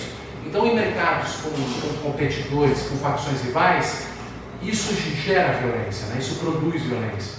O que, ao mesmo tempo, tem acontecido, porque a gente já está com 50 anos de história de tráfico de drogas no Brasil, né? Desde os anos 80. Apesar de alguns mercados serem mais novos, algumas cidades serem mais novas, o que começou a acontecer? Esses mercados têm ficado menos violentos do que antigamente, porque é natural que as pessoas se tornem mais profissionais e percebam como ganhar mais dinheiro e como ter menos prejuízo, e há um processo civilizatório quando tem muito dinheiro envolvido. Então é um mercado que já vem se consolidando e que já vem criando certas regras e certas normas e certos comportamentos racionais que ajudam a ter outros tipos de relacionamento entre os competidores, né? O Rio Grande do Sul já teve explosões de violência 2, 3 anos atrás, né? Hoje já em 2017, né, foi trágico, até com a história dos balas na cara surgindo e com os rivais querendo marcar presença, mas você vê que com o tempo isso arrefeceu. Teve um papel da polícia? Teve, mas teve também uma compreensão de que eles estavam se autodestruindo e formas mais racionais de ganhar dinheiro nesse mercado que dá muito dinheiro. E no Rio de Janeiro é isso, você falou, são vários grupos em disputa, tende a ter desequilíbrios maiores e explosões de violência, mas o Rio de Janeiro está muito, não parece, mas está muito menos violento em relação a taxas de homicídios do que em 94. 94, quando começou a explodir o Comando Vermelho rachou e surgiu os Amigos dos Amigos, o Rio de Janeiro teve mais de 70 homicídios por 100 mil habitantes. Hoje são 18, apesar dessa sensação de violência muito grande. São 18 homicídios por 100 mil habitantes. Então, assim, mercados com grupos competindo tendem a ser mais violentos. Mercados hegemônicos ou com uma agência reguladora, como é o caso de São Paulo, tendem a ser mais pacificados. E o comportamento, porque tem regras, né? E as pessoas ganham mais dinheiro com isso. Sobre o sistema carcerário e o tráfico de drogas, a minha visão, não sei se você como policial você concorda, mas qual que é a minha visão? Isso foi feito em vários países. Em Nova York, quando teve aquela redução de homicídios, o que aconteceu em determinado momento? A venda de drogas nas esquinas gerava muito conflito e muita violência.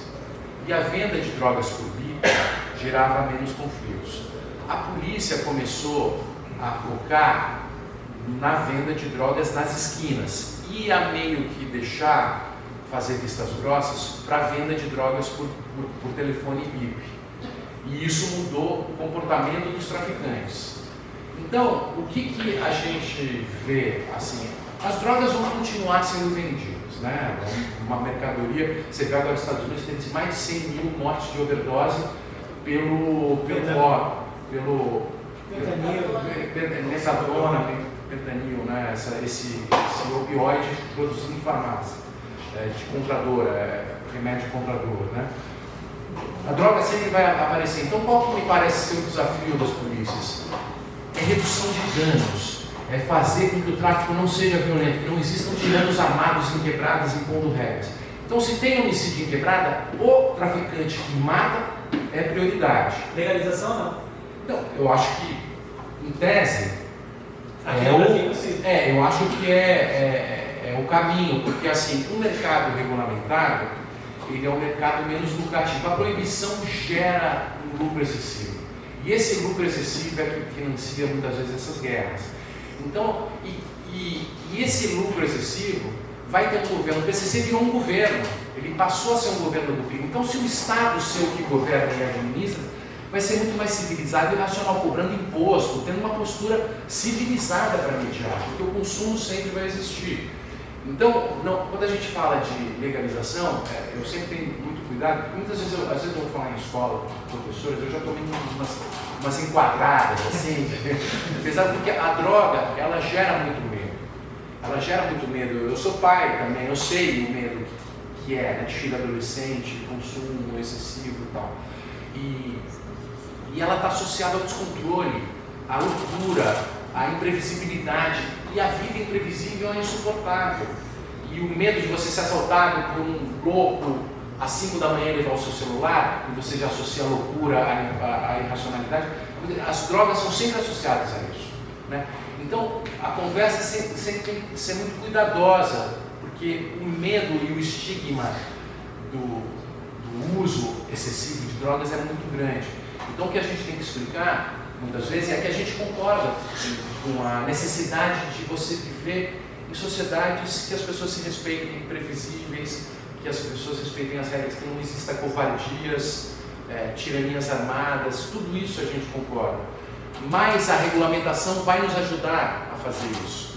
Então é uma conversa que acaba tendo que ser mais delicada, né?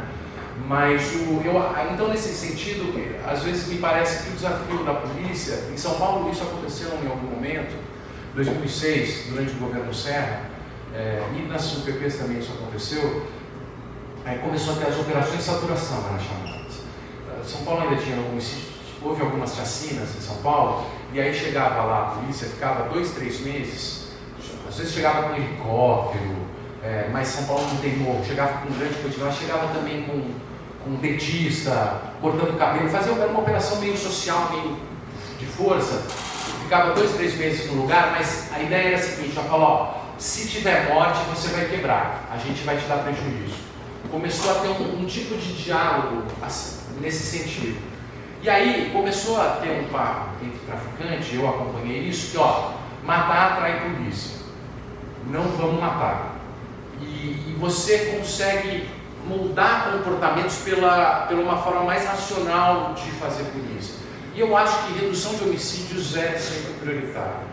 você se medir pela taxa de homicídio, porque muito homicídio é tirania armada no lugar. Tem alguém matando ou impondo uma autoridade para ganhar dinheiro, ficar rico e submeter as quebradas aos seus próprios interesses. Então, eu acho que o homicídio é sempre um foco interessante, redução de homicídios, eu acho que é sempre bem importante. Mais ou menos sobre o bala na cara, realmente eu não conheço tão bem. Eu vi, é interessante que o sistema prisional do Rio Grande do Sul é muito típico, né, a partir do presídio central. E é muito pelo sistema prisional que as coisas são formadas, né? E no Rio Grande do Sul acabou se formando nos territórios esses grupos, né? São mais, apesar de ter também no sistema, dentro do presídio também tem, né? Mas tem uma força nos territórios também muito forte. Né? Os grupos são muito territoriais, assim, a ascendência do presídio não é tão forte como nos outros estados, que o chefe está no presídio. Os chefes estão todos mandando dos presídios, né? Aqui você tem uma força do lado de fora forte, até pela forma que é o sistema prisional daqui, me parece que é muito importante essa relação. O Assísio falou, sim, o Papa João Paulo II foi estratégico, né, para fragilizar as comunidades eclesiais de base. Você falou também dessa questão do projeto político das igrejas. Me parece que isso eu acho muito interessante, que eles têm um projeto político hoje. Eles têm um projeto político e existem dois projetos políticos que me parecem mais claros hoje. No Lula e bolsonarismo, extrema-direita, esses dois grupos hoje que estão polarizados no Brasil. Você tem a esquerda mais ligada a essa visão que é formada nos anos 80 a partir do Estado como uma grande instituição de promoção de justiça e igualdade social e educação. Então você tem uma centralidade no Estado como determinante para a transformação do país, ou transformação do Brasil, ou transformação da sociedade e etc. E de um outro lado você tem políticos que são céticos e realistas, ao mesmo tempo cínicos. Então, o Estado eu não acredito. Os políticos estão aí para ganhar o seu naco, ninguém vai fazer nada pela coletividade. O Estado serve para nos agenciar os negócios de quem faz parte desse Estado. Então, você tem uma visão empreendedora muito forte, então o mercado é muito mais importante, todo mundo tem que ganhar dinheiro por conta própria, ao mesmo tempo todo mundo tem que se virar, porque dinheiro é oxigênio, sem dinheiro ninguém vive. Você tem networkings, ao mesmo tempo o Estado funciona como um agenciador de diversos negócios, como pode ser extração de madeira na Amazônia, pode ser garimpo, pode ser agricultura, mais ou menos extrativista, mas o Estado funciona, ou mesmo igreja, ou mesmo bala, ou revólver, etc. Você tem uma série de negócios que são facilitados por aqueles que estão no poder, que representam o interesse desses que querem ganhar dinheiro, que fazem parte desse grupo. Então é uma visão muito mais cética em relação ao Estado, que não enxerga o Estado com essa capacidade de promover justiça e que enxerga no mercado como responsável ou como capaz de promover a vida das pessoas, né? E ao mesmo tempo é uma postura muito violenta da vida, porque é uma selva, o mais forte, o mais abençoado, o mais endinheirado sobrevive. Então todo mundo vive nessa ânsia de ganhar dinheiro, pisando no pescoço do outro para ganhar dinheiro, porque se eu não tiver dinheiro, eu estou ferrado. Então essa ideia de o Estado fornece o essencial para a vida, se eu não tiver dinheiro, o Estado me garante. Não, isso é uma utopia que a gente não vai mais alcançar. E é muito difícil, porque realmente o Estado está se fragilizando. Parece que o mercado está cada vez mais forte, o Estado cada vez mais frágil. E cada vez é mais necessário ganhar dinheiro, cada vez é mais necessário você depender senão não dá. Né? Então eu acho que tem um projeto político, por isso eles são fortes. Né? Eles têm essa visão realista que sim, realmente é necessário ganhar dinheiro, a gente precisa te ajudar, o Estado vai nos ajudar a ganhar dinheiro e é assim mesmo. Em relação à pergunta do Gilvan, né, da glamorização do Rio, isso dá margem para diversas conversas. A gente pode pensar no tráfico de escravos, né, que forma a elite durante a Openada, né? Então você tem uma história entre o legal e o legal que é muito mais antiga, né? E ao mesmo tempo, eu acho uma coisa que eu escrevi no jornal da USP que eu acho interessante, depois que eu vi esse documentário que está passando na Globoplay, que é o Vale o Escrito, do jogo do bicho, que o jogo tem uma coisa, eu estava falando da questão da droga, né, de como ela causa medo nas pessoas, mas o jogo é diferente porque o jogo ele promove esperança para as pessoas. Mesmo sendo um sistema injusto, quem sabe um dia eu ganhe a 7 na cabeça, no bicho, e fique rico. Isso pode acontecer. Então, apesar do sistema ser injusto, diariamente eu tenho esperança. O jogo me promove diariamente essa esperança. E o jogo do bicho, ele tem essa sacada fenomenal de, além de investir no jogo, num crime que é menos prejudicial, não causa descontrole mesmo de sistema como a droga, ele é um crime conservador que ele mantém o sistema funcionando, porque a esperança de você vencer no sistema ainda permanece. Então ele é um crime conservador, ele mantém você acreditando no sistema, tendo esperança no sistema, apesar de todas as injustiças. Ele investe no samba, e o samba e a escola de samba também é conservadora, pelo seguinte, o Roberto Camata diz isso pelo seguinte: você tem um ano inteiro de uma vida injusta, de uma vida difícil, de uma vida sem estrutura de esgoto, sem escola, sem nada, e os ricos têm muito, os pobres têm pouco. Mas durante 4 dias do ano, você subverte essa injustiça e vira rei na avenida. E você celebra o seu corpo, celebra a sua cultura, você é aplaudido por todo mundo. E ao longo do ano inteiro você vai promovendo isso. Que no ápice são esses 4 dias que chega a alegria final, a epidemia que se chamava. Você tem a subversão da hierarquia, você tem a subversão do sistema, você tem uma forma lúdica que foi inventada das pessoas continuarem suportando a vida injusta. Assim, eu acho ao mesmo tempo triste, ao mesmo tempo eu acho bonito isso. Porque é uma criatividade para você suportar a vida e você criar um amortecedor para as injustiças do sistema. E os caras são os que bancam isso, eles entendem a alma do... Então, assim, o Rio, ele celebra também, é uma cidade, eu sou muito apaixonado pelo Rio de Janeiro, eu sou muito apaixonado por essa cultura, porque ao mesmo tempo é uma cultura muito perversa, que causa tudo isso que a gente está vendo também. Mas ao mesmo tempo é uma forma de você, é uma forma conservadora de você manter uma certa brasilidade, uma certa, valorizar uma cultura, ao mesmo tempo manter a injustiça, uma ambiguidade meio perversa, mas ao mesmo tempo original e criativa, né? E aristocrática, também Dom Pedro II, que valoriza o Brasil, daquela postura, não, eu amo o Brasil, eu amo o Cartola, eu amo a cultura de samba. Você tem uma valorização, uma celebração da cultura popular, né? Mas ao mesmo tempo isso bancado pelos bicheiros que viram o rei do seu território, né? Então eles são celebrados porque eles promovem o carnaval e promovem a alma da cidade, e que é a essência do Rio, que ao mesmo tempo vende isso para fora e fazem um show na escola de samba, vai todo mundo da aristocracia da Globo, né?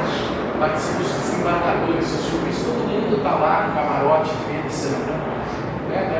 Em São Paulo não, você tem essa visão burguesa de classe mesmo, não, beleza, você tem dinheiro, mas você é de uma outra classe, tem uma distância, né? Apesar que isso está se invertendo também, o dinheiro está invertendo isso. Isso está mudando, isso tem com a internet, com a cultura popular, com o hip hop, com o funk, com as igrejas, você tem uma flexibilização disso, já não é como era nos anos 70.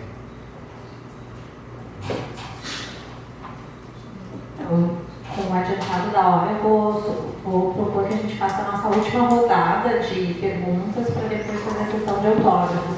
A Cláudia, como inscrita, né? Pode vir, Cláudia, aqui. Eu peço que quando for fazer pergunta, fale seu nome. Muito bom te ouvir. E eu sou a professora Cláudia. Na verdade, não é bem uma pergunta, eu queria te ouvir mais. Assim, eu senti que na tua fala tem uma curiosidade ou uma força maior quando tu dizes dessa questão religiosa, dessa questão subjetiva, desse acolhimento, desse processo que as pessoas vivenciam na religião, na igreja. Me parece que a gente subestimou isso, né? Me parece que nós temos uma dificuldade em lidar com essas questões subjetivas. Parece que é o Estado dando questões materiais, né? E as dores da alma não são pensadas, né? Me parece que aí é um nicho também que a gente precisa pensar politicamente, né? Até que ponto a gente está levando isso a sério? Porque se a gente pensar hoje, a questão, por exemplo, as dores da alma, acho que a Eliane Brum fala isso no texto, né? Que o cara vai no posto de saúde, ele está lá chorando, ele está se sentindo mal, ele recebe o remédio, mas aí volta um mês depois, ele recebe mais uma dose, que passa para o filho, que passa para...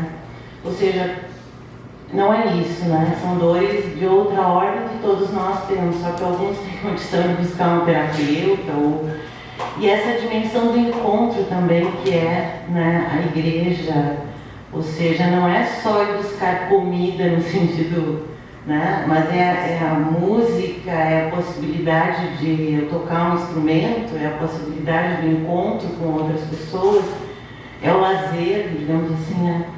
E eu queria que tu falasse um pouquinho mais disso, desse partir, da potência disso dentro desse campo, então, da violência, da milícia, enfim. É isso, obrigada. Boa noite. Parabéns pelo evento, parabéns aí pelo teu estudo, né? Obrigado por compartilhar, como o pessoal diz, né? Então, assim, tu fez várias analogias. Desculpa, meu nome é Romero.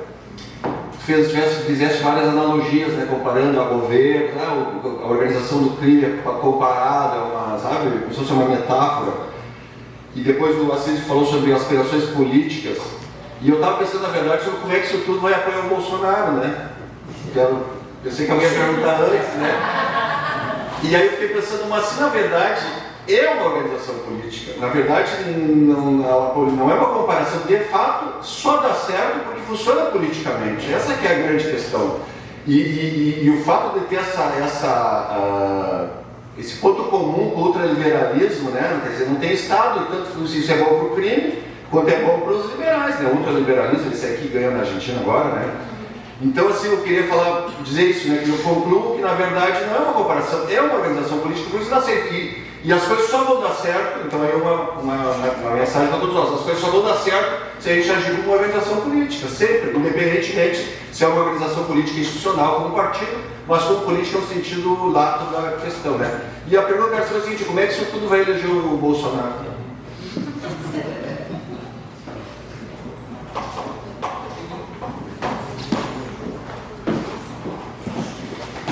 Boa noite. Eu sou Ada, sou professora aqui do Departamento de Ciência da Comunicação. Ada. E dou aula também para o curso de jornalismo de graduação. Então, a minha pergunta, meu comentário, é que eu gostaria de ouvir sobre algo que no começo disseste que não iria comentar, as questões de apuração, essas questões todas da atividade profissional. Porque eu pesquiso essa questão da mediatização da violência. Ou seja, como é que a sociedade percebe a violência através da atividade mediática.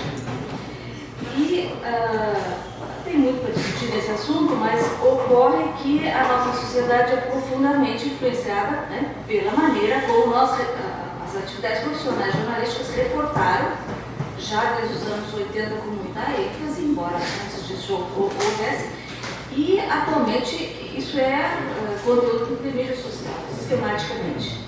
Né? Então, tu referiste à tua atividade profissional na Veja, eu gostaria que tu comentasse um pouco sobre isso aí. Como é que tu percebe? Porque tem uma frase do Eduardo Galeano que eu sempre me recordo, que ele diz assim, dizia, né, o pessoal das agências de seguro, eles não fazem publicidade, eles não precisam pagar. A gente dificilmente vê anúncios de publicidade de agência de seguro.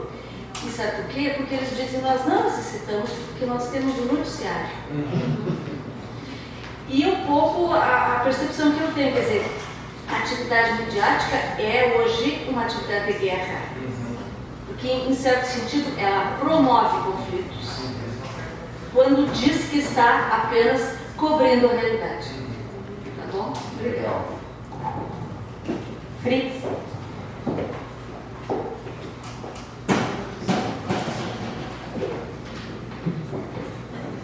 Boa noite, então. Meu nome é Fritz, eu sou jornalista da assessoria de imprensa da SEDUF, né, da equipe de assessoria.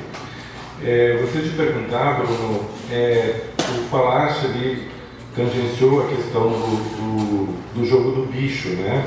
Como é que tu vês essa questão da legalização do jogo do bicho? Que ainda hoje o jogo do bicho é uma contravenção, né?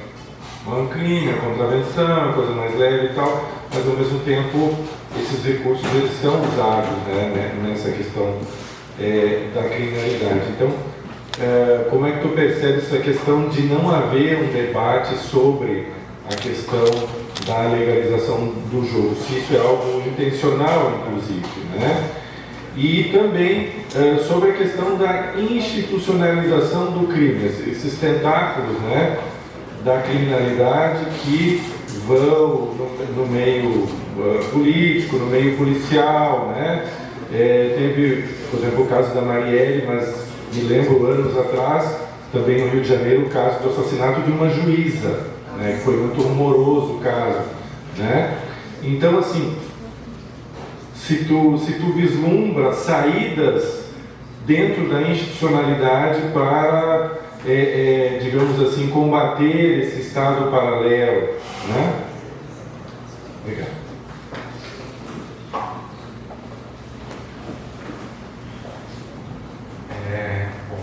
Cláudia, eu concordo, eu acho que subestimou, né, os aspectos subjetivos e, para mim, isso, quando eu comecei a conversar com esse pessoal, para mim, o que mais me chamava a atenção, o que mais me impressionava, era essa, eles chamam de metanoia na igreja, né, um processo que passou o Saulo, que virou o apóstolo Paulo, quando ele viu Jesus no caminho para Damasco, a primeira metanoia, quer dizer, a grande metanoia do Novo Testamento. Mas o que me impressiona nesse processo é que às vezes a gente está pensando, a gente leva nesse processo de educação, isso é fundamental no ensino médio para ensinar instrumentos de vida para a pessoa, né, a partir da fase adulta, escolher o caminho e tal. E o que mais me impressionava nessa história é que, como um cara que era bandido e saía matando geral e não levava desaforo para casa e tinha um comportamento completamente irascível, previsível e tal, de repente, 2 dias a partir de uma nova crença, ele virava uma outra pessoa e passava a ter outro comportamento. E assim, eu vi isso acontecer. E isso, para mim, me chamou muita atenção e eu fiquei justamente pensando, porque eles construíam, inclusive, histórias para justificar tudo isso, porque era o seguinte, você, quando vivia no pecado, não era a sua identidade maldosa, não era você na essência, era o diabo te influenciando. A partir do momento que você se arrepende, você percebe essa influência demoníaca e você se arrepende do pecado, você aceita Jesus, você pode renascer uma outra pessoa, limpa, zerada. E desde que você se mantenha nessa trilha. Mas isso sempre dependia, e isso para mim isso sempre foi importante, porque eu falava, caramba, como é que dependia de uma crença que eu não era capaz de ter. Me parecia até um dom de acreditar. E às vezes eu falava, caramba, não tenho, não consigo. E essa pessoa, a partir do momento que passou a acreditar numa coisa, virou um processo de renascimento, de transformação, de comportamento, que às vezes a gente leva 8 anos na escola para ensinar e ele aprende em 2 dias, uma outra forma de se portar, de viver. Isso para mim sempre foi muito esse aspecto subjetivo e ao mesmo tempo esse aspecto da crença. Por que alguns acreditam e outros não acreditam? Como fazer acreditar e acreditar em quê? Ou como a gente produzir algum tipo de crença que faça as pessoas acharem que querem seguir esse caminho porque acreditam naquilo que a gente propôs, ou o que se pode propor para que mude comportamentos, que é uma discussão política. Eu acho que o socialismo e o comunismo, de alguma forma, teve essa força que falou, olha, o culpado é o empresário, também teve um discurso de guerra, o culpado é o empresário, o culpado é o sistema, os operários precisam se apropriar dos meios de comunicação, as pessoas passaram a acreditar nisso e passaram a seguir um determinado tipo de comportamento, um propósito. Bom, agora que isso já não é mais forma, o que a gente pode inventar? Qual é o caminho a propor, né? Qual é o caminho a direção, né? Qual a crença a gente vai produzir para que transforme o mundo? E a gente não consegue mais produzir essa crença. Isso que é o seu desafio. Quem está conseguindo é a direita. Mas a luta, beleza, a gente precisa lutar, mas o que a gente vai oferecer? Qual o caminho a gente vai... É muito difícil, eu não sei. Qual o caminho? Eu não sei, porque eu não preciso ganhar dinheiro. Eu estou ligado quando eles falam nisso. Precisa ganhar dinheiro. Eu preciso, eu estou no sistema. Eu posso ter uma visão crítica, mas se eu não ganhar dinheiro, eu estou ferrado. A gente precisa. Então, ao mesmo tempo, é muito sólido o caminho que eles propõem, é muito ligado ao mercado, à força do mercado econômico. Mas eu concordo, a questão da subjetividade é sempre muito. O Homero é um pouco isso também. Beleza, a gente precisa se organizar politicamente, concordo. A gente precisa falar de Estado, concordo. Eu acho que o Estado acaba sendo fundamental para a redução de injustiça, para a redução de desigualdade, para políticas públicas, mas não tem muita gente que acredita nisso. E ao mesmo tempo o mercado está chegando cada vez mais forte, a concentração de renda está aumentando e eles investem numa visão de fragilização do mercado. Você tem uma crença hoje na necessidade de ganhar dinheiro muito mais forte e a gente não tem o que propor. Então, como propor? A gente se organiza politicamente, mas para propor o quê? Um Estado mais forte, beleza, mas como é que a gente vai produzir isso? Com que partidos, com que políticos? Está todo mundo precisando também financiamento para a campanha e todo mundo acaba entrando no jogo do mercado.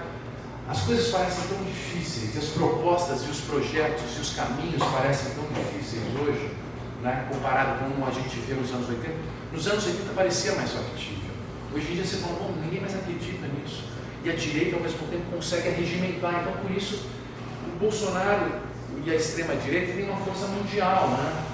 Porque não é só um discurso bíblico de valores morais e reacionário, porque o mundo está em transformação, antifeministas, tem todas as questões. Vamos voltar aos anos 50, que era como os homens entendiam o mundo. Né? Lá eu tinha um papel e eu não compreendia naquele momento. Agora você tem tanta transformação, não tem mais emprego, não tem mais profissões. O que eu vou ser? Eu quero voltar 50 anos atrás, que eu entendo.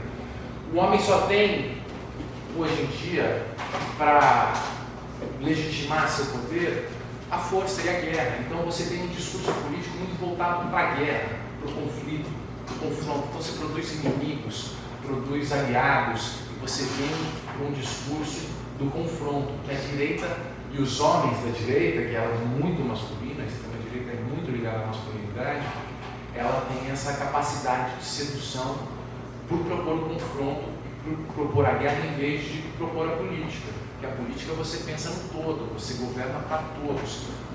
O discurso da extrema-direita, o discurso político atual é o discurso da guerra, do confronto contra inimigos. E assim você arregimenta as pessoas, e ao mesmo tempo é o discurso do mercado, do mais forte sobreviveu, do mais endinheirado, do mais poderoso. Então tem muita aceitação, né? Fala muito na alma das pessoas hoje. É um desafio muito grande e isso elege o Bolsonaro. Né? A Ada falou da questão da apuração da mídia social e do jornalismo, né? E da mediatização da violência.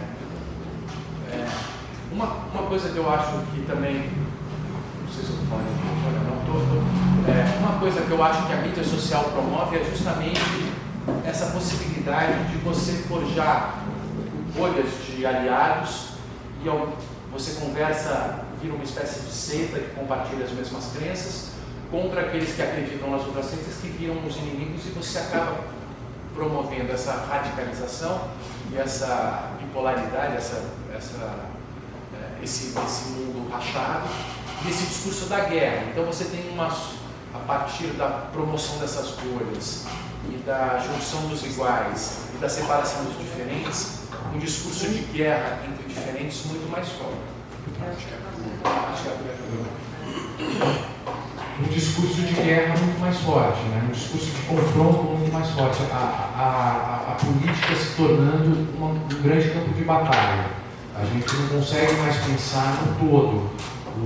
De repente o Lula chega e se propõe a governar para todos, como era a política nos anos 80, como era o discurso político nos anos 80.